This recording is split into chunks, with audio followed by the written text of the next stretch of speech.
Thank you, Ware. As you gathered from that little list of books, I do an awful lot of stuff with war. Not a junkie, but it has been a topic that, as a journalist, I've followed a great deal and for a long time.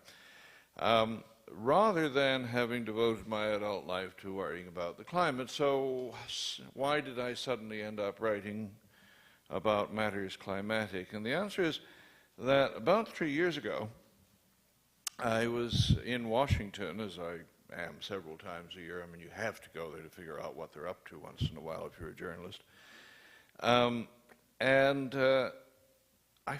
heard on the grapevine, so to speak, that the Pentagon was getting interested in climate change.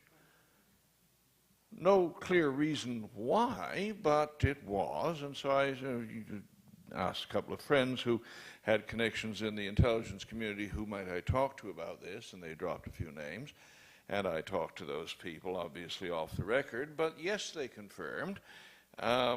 In the back room, so to speak, of the Joint Chiefs of Staff, this is not a joke, the brains of the Army, in the back room, the Joint Chiefs of Staff were actually studying what roles the U.S. military would have in a warming world. Now, this was the time of the Bush administration still, so they weren't doing it in the front room. What they were actually doing, and the evidence began to surface about 2008, was having done their own studies, they were then getting more than friendly, basically tied, think tanks in Washington, ones that live almost exclusively off Pentagon contracts, to do the research again and publish the results. So we could get it out to the officer corps, but it can't come from the General Staff, Joint Chiefs of Staff. And those documents began to appear in about late 2007, early 2008. So I went back to London, where I live, and began inquiring if the British Army was up to the same sort of thing, and by God, it was. In fact, I then picked up a very interesting phrase, which I'd never heard before, Lifeboat Britain. And Lifeboat Britain, it turned out, was a scenario where Europe is submerging under floods of climate refugees from less fortunate places, but Britain's pulled the drawbridge up, the English Channel is keeping them out, and it's just barely managing to feed its own people, but there's no room aboard this lifeboat for any more. Lifeboat Britain. I get around to most of the major capitals every 12 or 18 months, and so I just put it on my list of things, people to interview. You know, we better talk to a couple of climate scientists there and a couple of generals, serving if possible, recently retired. If not, they're desperate for attention once they... And, talk to Stanley McChrystal next week and see what you get.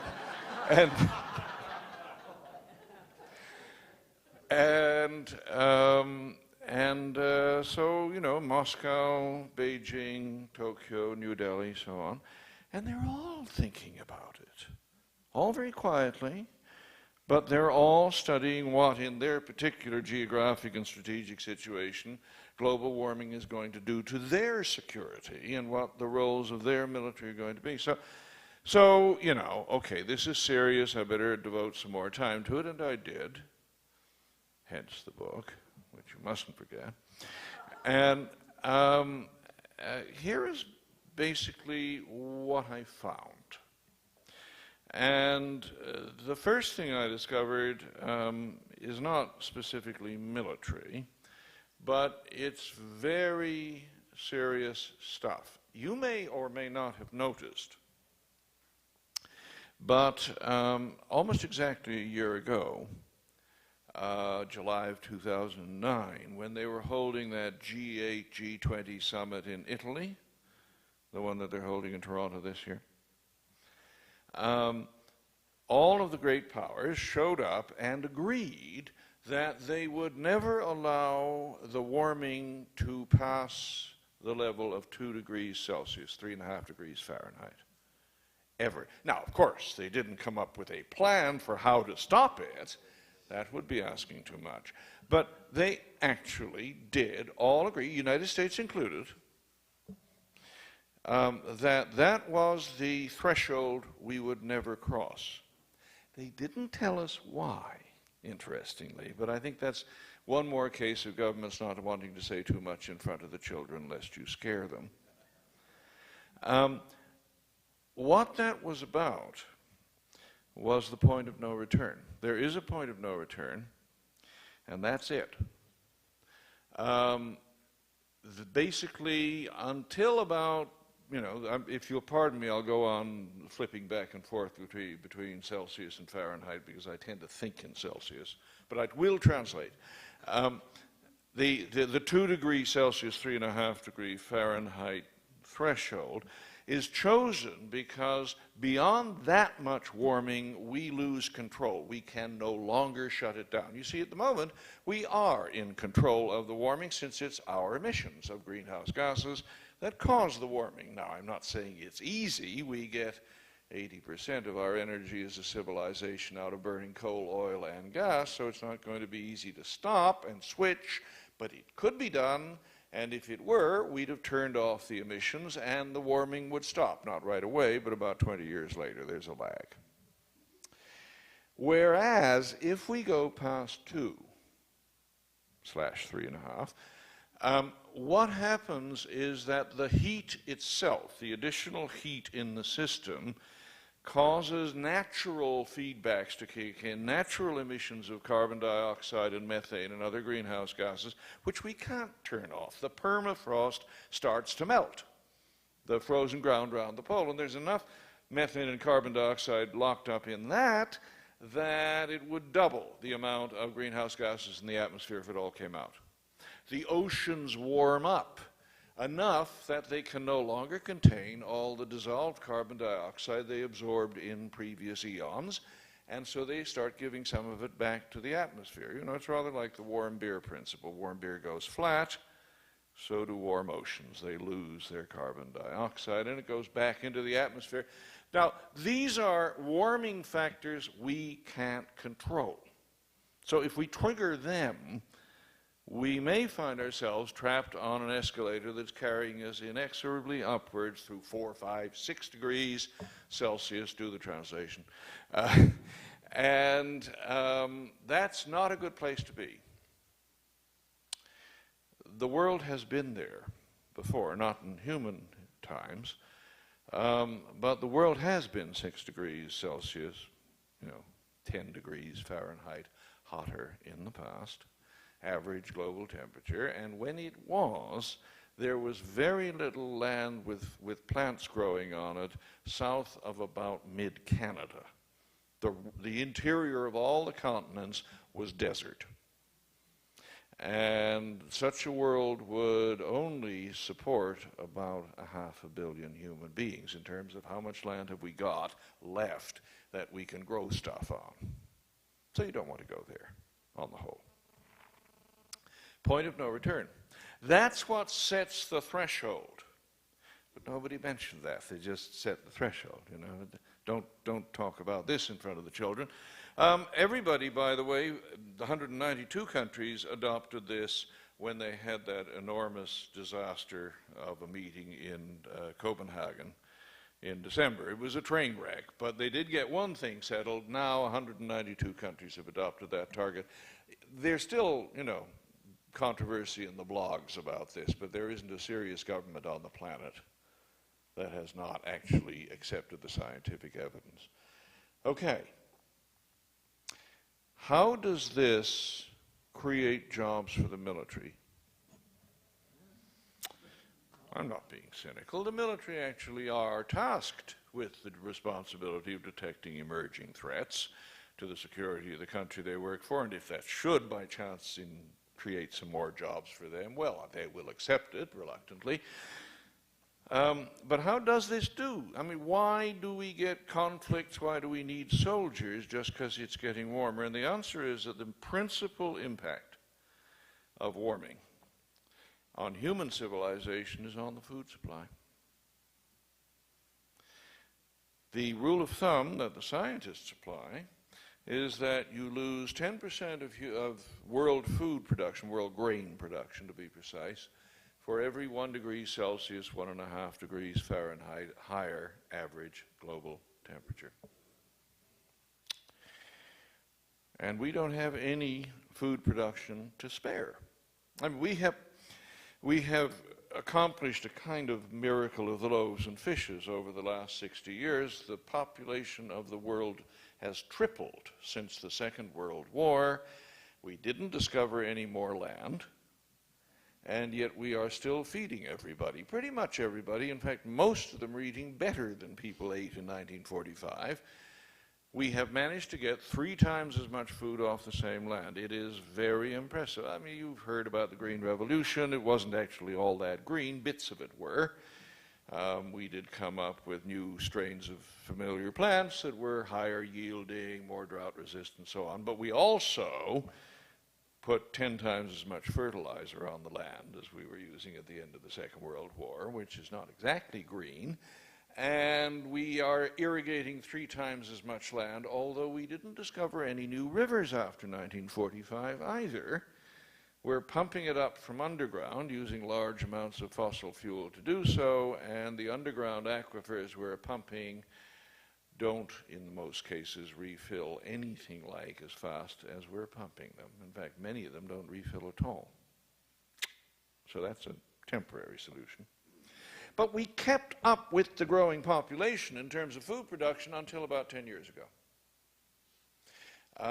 Food production, grain production grew regularly, 2 or 3% right through the 40s, the 50s, 60s, 70s, 80s, 90s, but towards the end of the 90s, grain production flatlined. It's been basically flat now for about 10 years. And the population didn't stop growing.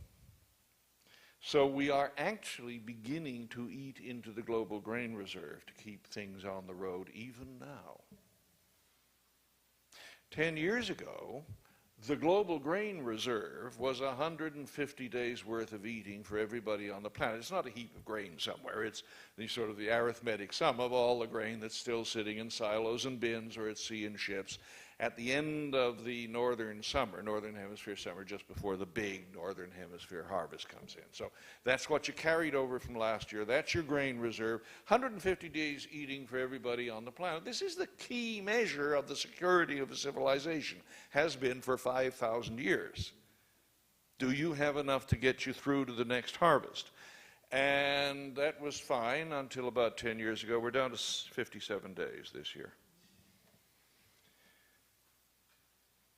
So what we're doing is making up that shortfall by eating into the grain reserve. We can't afford to have any food production taken out of the system, and that's what's going to happen. With warming, we're going to lose significant amounts of grain production, and this will give the soldiers lots of jobs. Hungry people are not reasonable people, or at least their definition of reasonable changes. The soldiers look at this and they see 3 sources of problems that they will be asked to deal with. And the first is waves of climate refugees, people who can no longer feed their families where they are now. It's gone too dry, it's gone too hot. They're not getting the crops off the fields anymore. Their government can't import food because it's happening in too many places at once, and even if they have money, there's no grain for sale anymore. We've got a global shortfall, and so they move. Nobody's going to sit there and, by the side of the road and watch their children die, or at least most people aren't. And they will move, in the most cases, towards places that still have food. And the problem is that the places that are going to be short of food are mostly nearer the equator, tropics and subtropics. The places that will still have food, happy days, are the countries that are responsible for the problem because we've been emitting carbon dioxide for 200 years.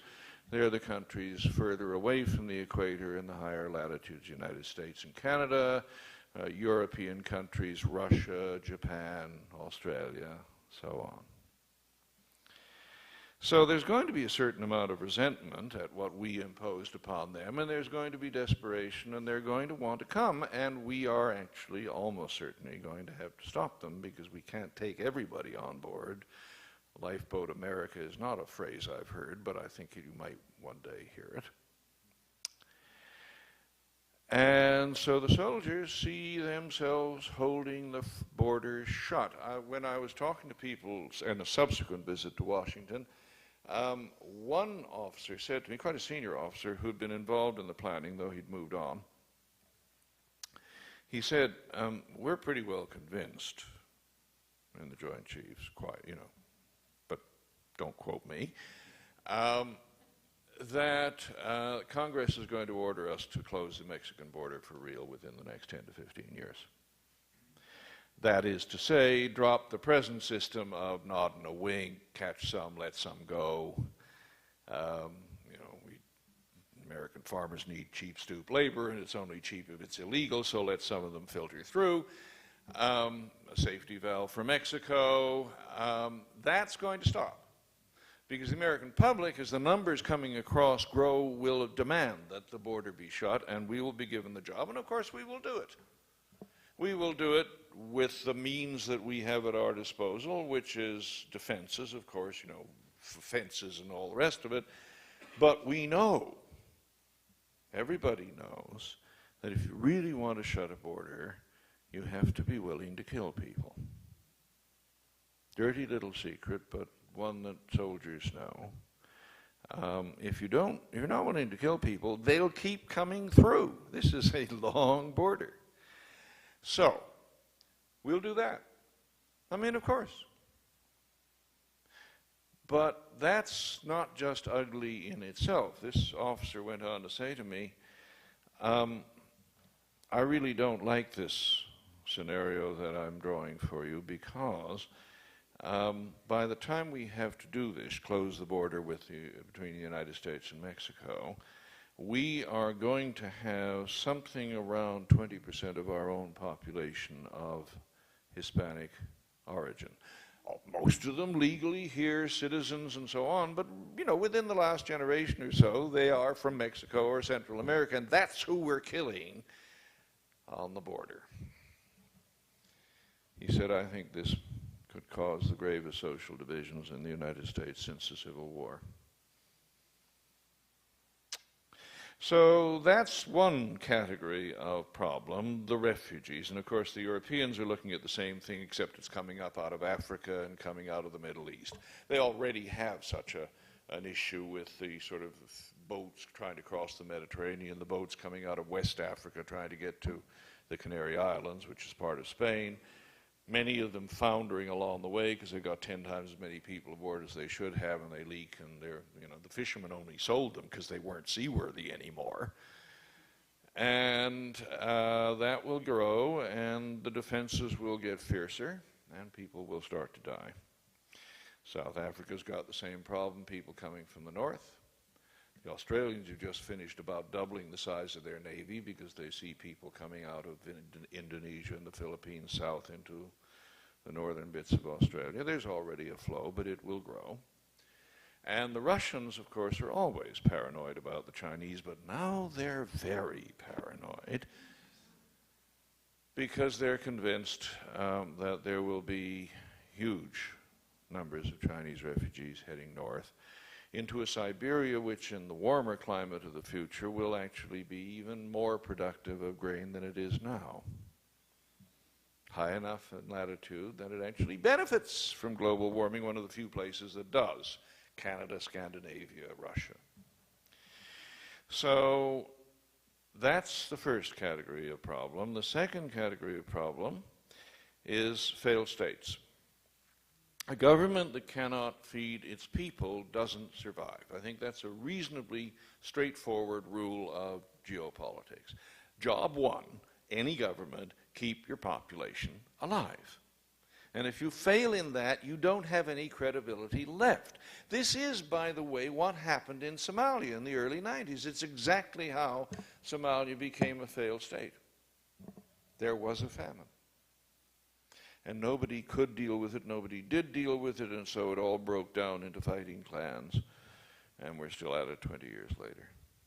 Well, that's one failed state, and it's really the only fully fledged failed state we've got. Yemen may be going in that direction, but it's not there yet. How would you like a world with 20 states like that? Because that's what they see, principally in Africa and the Middle East, where the populations are still growing fast and the resources are very, very slim indeed, and where the warming will be atrocious, because that is part of the subtropics, and the subtropics get hammered by climate change. The tropics and the subtropics get hammered by climate change, whereas the temperate zone, like our own, much less so. At least in the early phases of warming. Later, everybody gets hammered, but we'll all be safely dead by then. I planned it that way.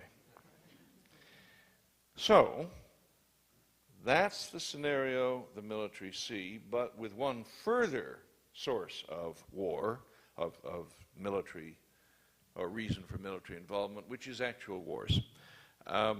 It's actually not that easy to envisage cross-border wars as a result of hunger. Refugees, yes. Failed state, yes. But in most cases, not war. But in the case of countries that have to share the same river system, yes. Because when there's not enough water to go around for all of the countries that depend on that river's water, the upstream country will face an overwhelming temptation to keep the water for itself. But that means the downstream state starts to starve.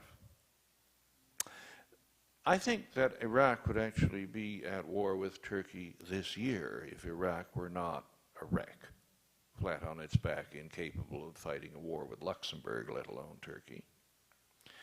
Because the Turks control the headwaters of the Tigris and Euphrates rivers, which are the lifeblood of Iraq. I mean, central and southern Iraq, it doesn't rain at all. The only source of water is those rivers. In 5,000 years of agriculture in Mesopotamia, as it used to be, it's only rained 5,000 days.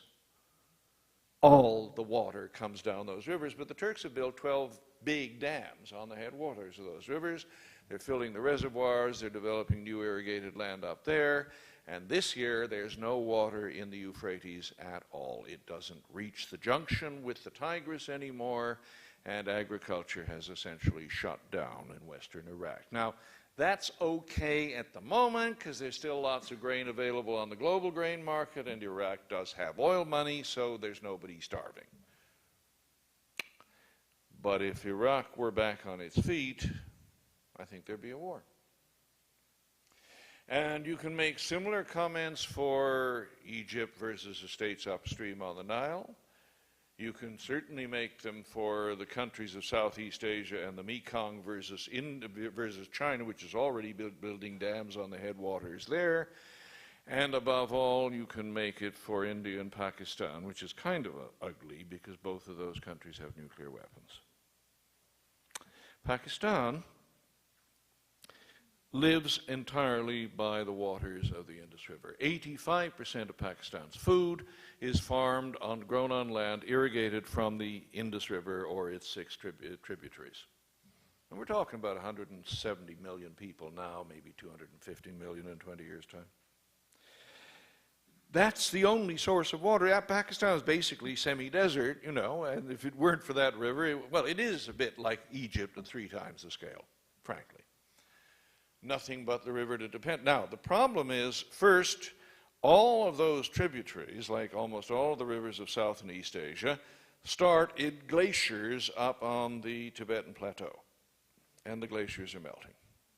They're going quite fast. The Chinese Academy of Sciences says that they're losing mass on average at 7% a year, which means they're losing half their mass in 10 years and 3/4 in 20. So you can look forward to, 20 years of flooding followed by no water. water in the river in the summertime because it doesn't rain up there in the summertime. What keeps the water in the river in the summertime now is that the glaciers build up their mass in the winters, and then they melt back down in the summer, and that keeps the rivers flowing in the summer when you want the water. So about 20 years from now, 25 years from now, there's not going to be enough to go around. Now, the problem that makes this a source of war is that 5 of the 6 tributaries of the Indus River have to cross Indian-controlled territory before they reach Pakistan. And there's a treaty signed 50 years ago which says India can take this fixed volume of water out, and the rest flows through to Pakistan, and the rest is about 70%, so Pakistan gets most of the water. But if the river's only half full, India can still take the same amount out. The treaty doesn't say India only gets a 30% share. The treaty says India gets, I get carried away sometimes, you know it is. India only gets, India gets this much water, and if that much water is now 80% of what's in the river, it still takes it. I can't imagine an Indian government saying, oh, shucks, this is not fair, let's give the Paks more water. But the Paks are starting to starve. So there are situations where you could get a war, even a nuclear war, out of that, and the armies look at that too. I know that both the Pakistani and the Indian general staffs are looking at this problem. I mean, they know it's not today's problem, but it is potentially tomorrow's killer. The headline on all this is that we have not just got a physical deadline, a point of no return. We know what that is. It's 2 degrees Celsius, 3.5 Fahrenheit. We also have, you might say, a political deadline, because as we go into the warming and the refugees start to move and the failed states multiply and the wars break out, we lose the capacity to make that global deal which would ever allow us to get our emissions under control. You need a relatively peaceful and cooperative world in order to make this extraordinarily complicated and lopsided deal that we've got to make, the one they were trying to make in Copenhagen last December. If you are going to negotiate that deal, you'd better be on speaking terms with everybody. And we have such a world now. We live in an extraordinary peaceful world. I know there's a little war going on here and there, but, there were dozens of days in the First or Second World Wars when the United States lost as many soldiers as it's lost in Afghanistan in 9 years. It's not big. So, we have this peaceful world where we have the institutions that we can all sit down together and negotiate in, but we're going to lose it if we let this go on too far. The warming itself, long before it triggers the runaway effect, long before we pass the physical deadline, will produce the kind of social breakdown, political breakdown, that will make it harder and harder to make the deal. What else can I tell you? I can tell you this. We could fix this. I mean, the technologies do exist to replace the gas and oil, well, the gas and the coal we burn, and we're getting pretty close to being able to reduce the oil as well, to replace the oil as well. Not necessarily quite as cheaply, but we're not talking 2 or 3 times more expensively. We have the renewables, the solar and the wind and so on, tidal power as well if you happen to have a seacoast handy, or wave power. We have nuclear. You can argue about it, but it doesn't produce carbon dioxide. It's relatively clean from that aspect. And we have even the promise of geothermal power. So there are ways to replace it, and the time constraints are not impossible. If we started now and replaced it at, let's say 2 or 3% a year, we'd be out of fossil fuels in 40 years, 30 years. And that would probably do the trick.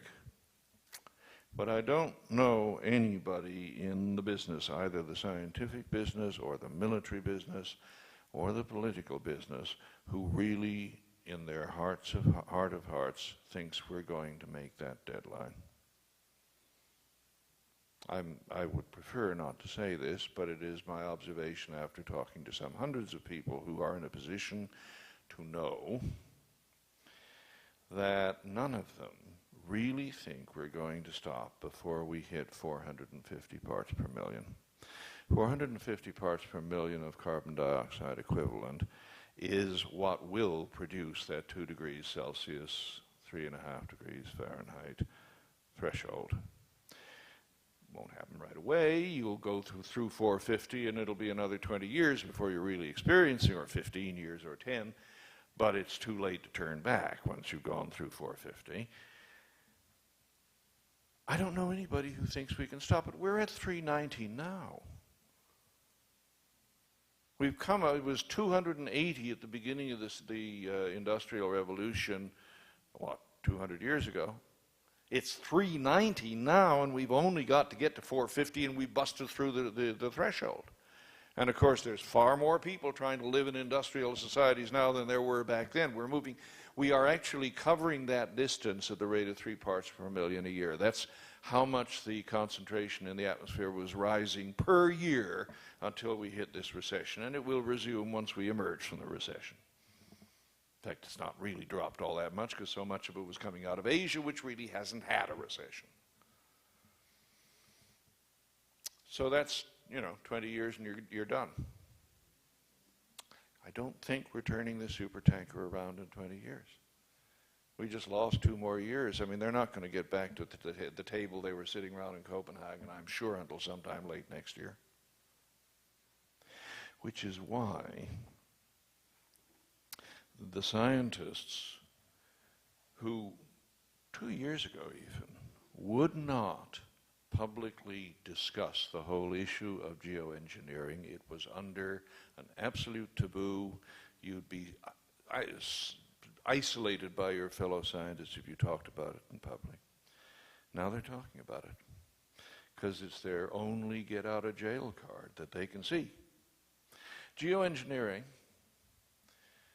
is ways of holding the temperature down even when the concentration of greenhouse gases in the atmosphere means it's going to go up. It's a way to cheat. And there are a number of techniques on the table now, and they're in public, that scientists are sufficiently scared they are talking about it now, on the table as possible ways of avoiding going through 2 degrees Celsius, even though we have gone through 450 parts per million. Because we're probably going to hit 500. I wouldn't be surprised if we hit 550.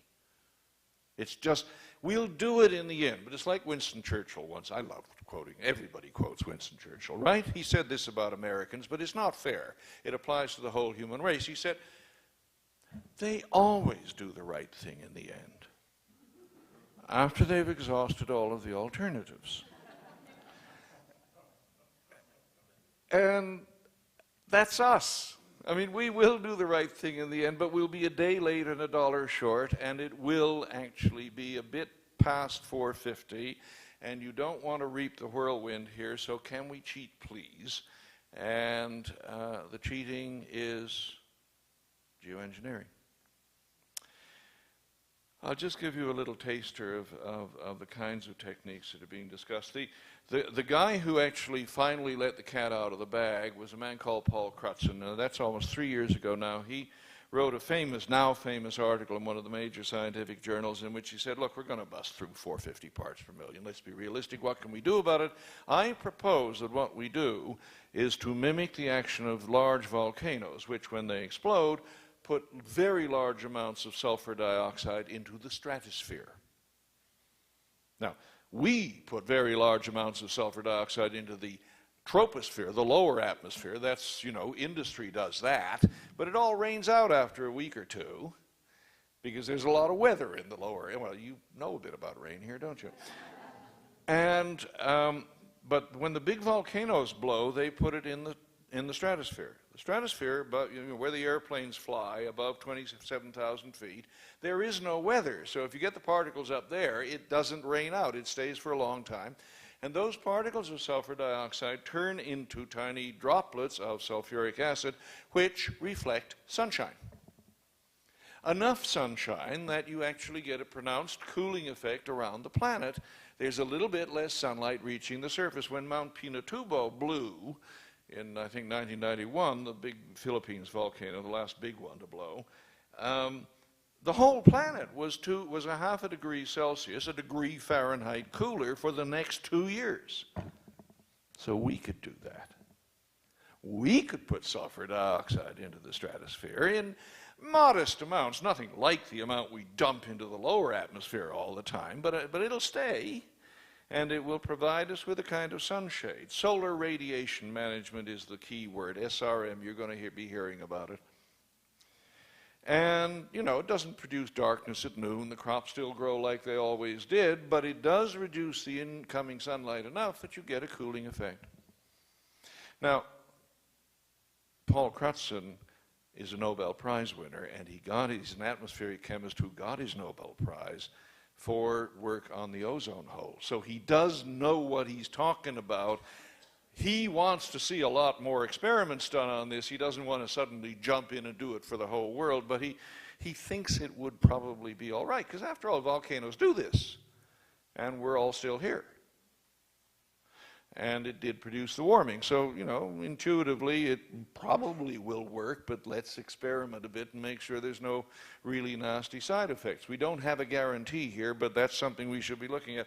Second one is thickening up the clouds near the surface of the Earth. There's a layer, it's called marine Stratocumulus cloud, a layer.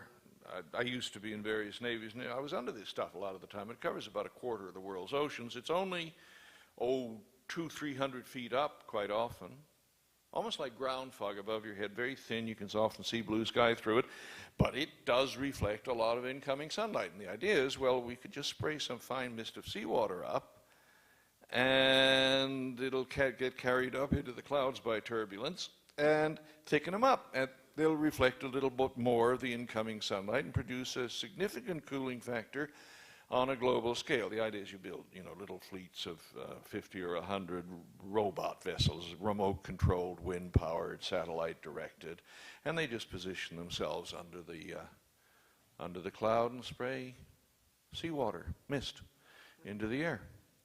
All driven by sail. You're not using fuel. Promising. Last one, I like this one. There's a friend of mine who works for NASA. He's actually the chief scientist of the Langley Research Facility. And he emailed me last Christmas. He said, guess what? I've crunched the numbers. We could lower the average global temperature by 1 whole degree Celsius if we just painted all the roofs and the roads white. I mean, a quick and dirty solution to a quick and unexpected problem, one time only. And you'd need sunglasses whenever you drove. But, Okay, here's the downside, by the way, of all of this, which is that all of these methods are relatively cheap. And that means almost any government can do them, not just enormously rich and powerful governments like the American or the Russian or the Chinese. The Bangladeshis could do this. And they're likely to want to do it before we do. Because, they're up to their knees in water and starving at the same time. They want to turn the heat down. And they're not going to wait till we're ready. So there is actually a potential source of conflict even in this get-out-of-jail-free card. So there is the problem. I think that the only thing remains to say is that bizarrely, or perhaps not bizarrely, understanding often helps, I'm actually a little bit more optimistic than I was when I started this trip through the climate change world. Because I can see a way through the woods. It doesn't mean we won't get lost or eaten by a bear, but there is a path that goes through the woods. And and there are even a couple of second chances if you make a mess the first time. So, you know, we and our children will spend our lives dealing with this one, but there's a reasonable chance that we'll come out the other end without the catastrophe of losing half the population of the planet, which is the penalty for really getting it wrong. Thank you very much. Could you comment in terms of the scenario that you've depicted in terms of deltas and the sea rises that would affect, I think, fairly large populations, yeah. Even in a very mild kind of change? Deltas are where we raise a great deal, river deltas are where we raise a great deal of the world's food. The proportion, in the case of China, it's probably 20%, for example. In the big east-facing river deltas, low-lying land with the sea level rising and the cyclones roaring in from the Pacific every hurricane season, cyclone season. You could get the river flooded all the way up, for example, from the delta to Shanghai, 40 kilometers to the west, with just, you know, the wrong combination of another 15 years of sea level rise, a spring tide, and a big cyclone coming in at the wrong time, wrong week of the month. Those are very vulnerable areas. The Nile Delta is extremely vulnerable. And actually the big U.S. deltas, well, they're not exactly deltas, but low-lying land along the East Coast is very vulnerable too. Chesapeake Bay is a disaster waiting to happen. I mean, it's funnel-shaped, and you get the, you know, again, the spring tide and the hurricane coming in, and give us, let's say, half a meter, 2 feet of sea level rise, which we'll have by the middle of the century or before. And, you know, Washington, downtown Washington's underwater. You lose half the farmland around Chesapeake Bay, 3 states.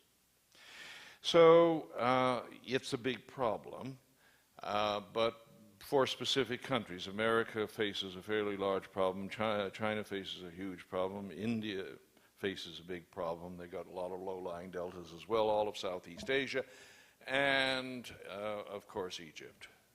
Whereas, you know, on the other hand, Switzerland doesn't have this problem. I've been much more familiar with your political writings, and so it was fascinating to hear you talk about climate. However, I was a little embarrassed by your throwaway line on the little wars you said, because you only counted our deaths and you didn't count the 500,000 Iraqis and the others. So a lot of people have died, not just the little wars where 76 of our troops have died. That, however, my question is, also as a Bangladeshi... Well, let me apologize for that first, because you're quite right. Go ahead.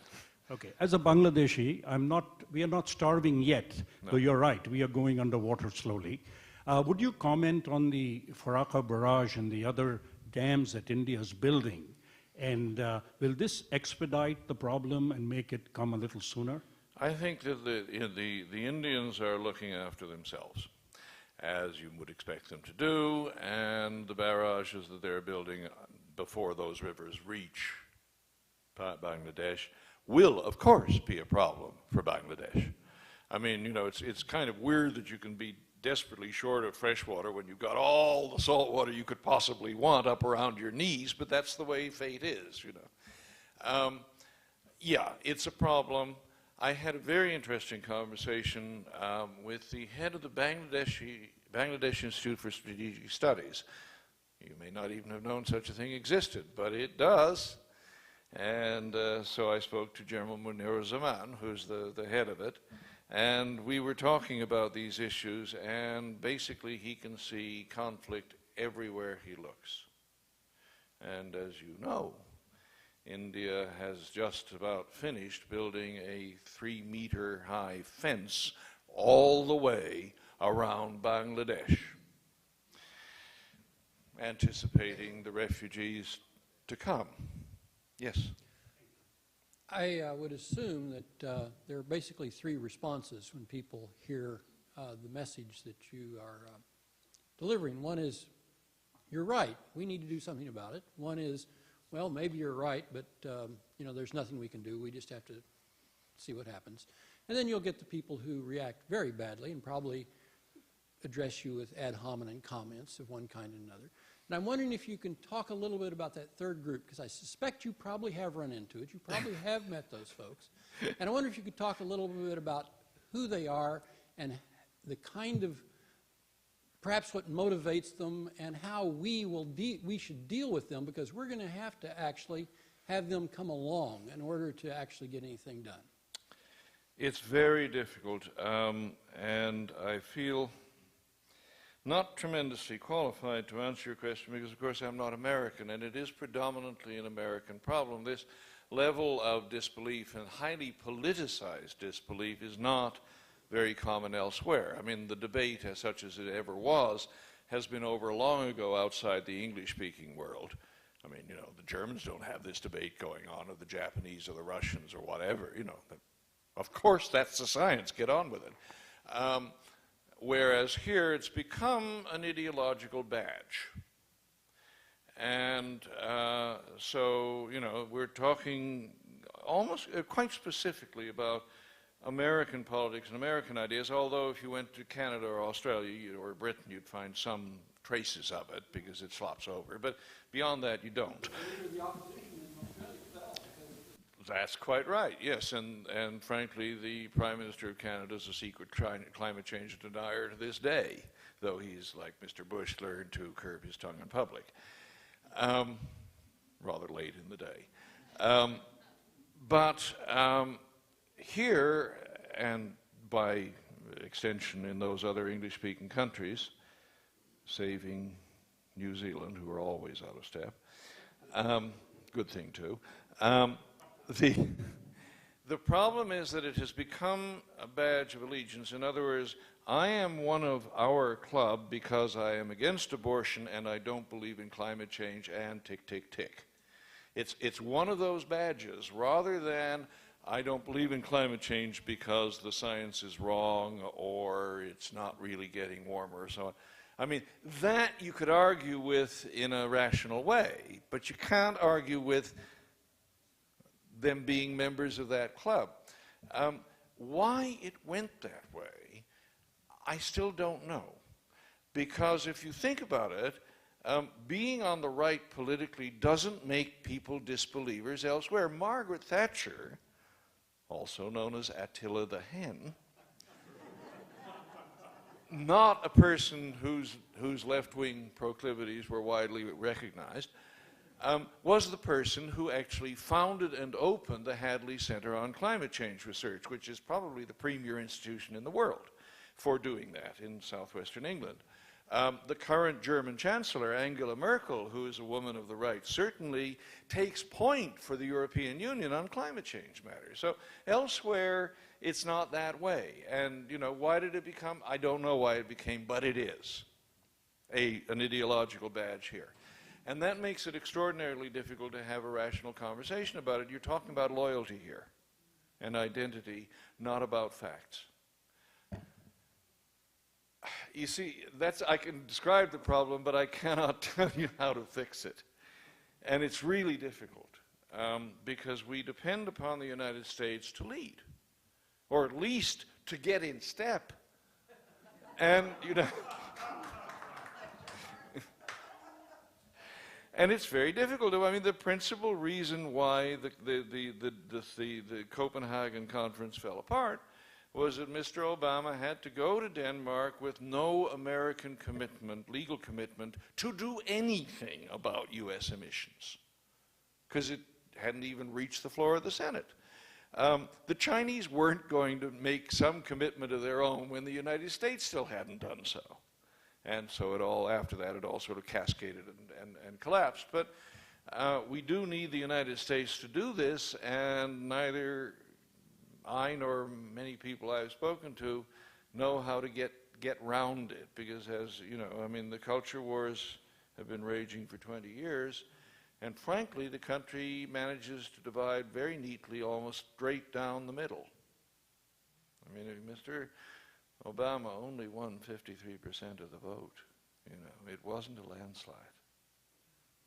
Given the increased melting rate of glaciers already, I wondered if maybe it would be a good idea for people to start looking into this geoengineering sooner rather than later. And I don't understand why the U.S. would want to wait, and because we have melting glaciers too. It's when they might be more seriously working on this. It's a good question.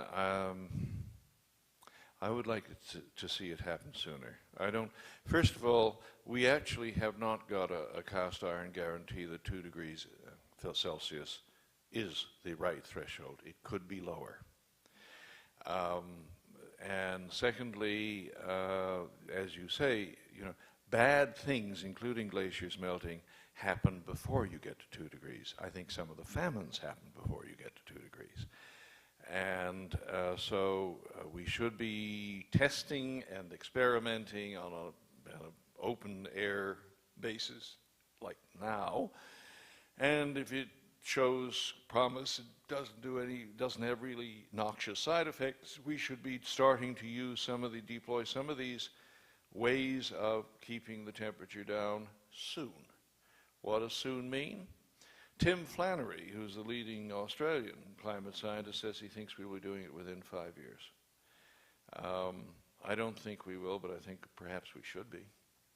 Yes, because it seems like once glaciers start melting, we may never get them back. And Well, so exactly. I mean, there are points of no return, and we don't know quite where they are. Some of them we don't know of. But this is none of these processes are linear. And they're all nonlinear. Almost all natural processes are nonlinear. You can push this system quite hard for quite a long time and it remains stable, and then suddenly it flips. That's what happens in nature. And we're pushing an awful lot of systems quite hard.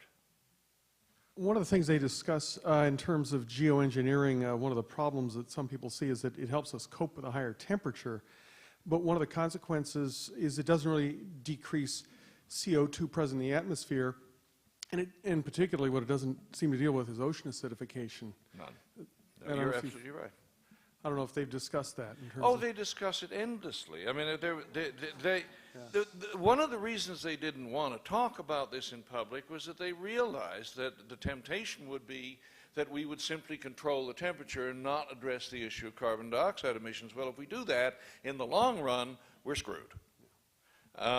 Because, as you say, all it does is hold the heat down. Now, holding the heat down holds at bay, please God, the feedbacks, so you don't get into runaway. But you use that time to get your emissions down. You're stealing time. That's all any of the people I know who are advocating or researching geoengineering techniques are really interested in is, we don't have enough time, we're going to go through 450, give me another 20 years, please God, here it is. And meanwhile you lose the North Pacific. It's going to be the first ocean to go from acidification.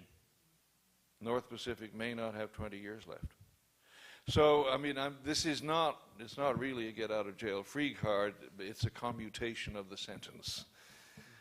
We seem to mostly hear about the problem being the flooding that's going to result from seas rising, and which results from glaciers, particularly in Antarctica and Greenland. And so I'd like to be more clear what you think about that problem versus the starvation problem versus the water problem. The sea level rise is the last big thing to hit us. And so there's, and almost all the sea level rise we are experiencing at the moment is not due to glaciers melting, it's due to the fact that as the water in the oceans gets warmer, it expands. And so we're looking at, I was in the Netherlands recently because there's a Dutch version of the book coming out, and they said, could you write a scenario about the Netherlands? And I thought, oh God, I don't know anything about I've never been anywhere except Amsterdam, and that was a drug-sodden haze. So, I mean, so I went to Amsterdam, to the Netherlands for 2 or 3 days and interviewed a lot of people, including, of course, all the people who are working on the dikes, because, 30% of the country's underwater is below sea level now, and it'll be 70% by the time you get another meter of sea level rise. Turns out they're not using the Intergovernmental Panel on Climate Change's rather modest 21st century prediction, maybe half a meter by the end of the century. Nope. They're going 2/3 of a meter to 1.5 meters by the end of the century. 1.5 meters is just slightly, it's about this height. You know?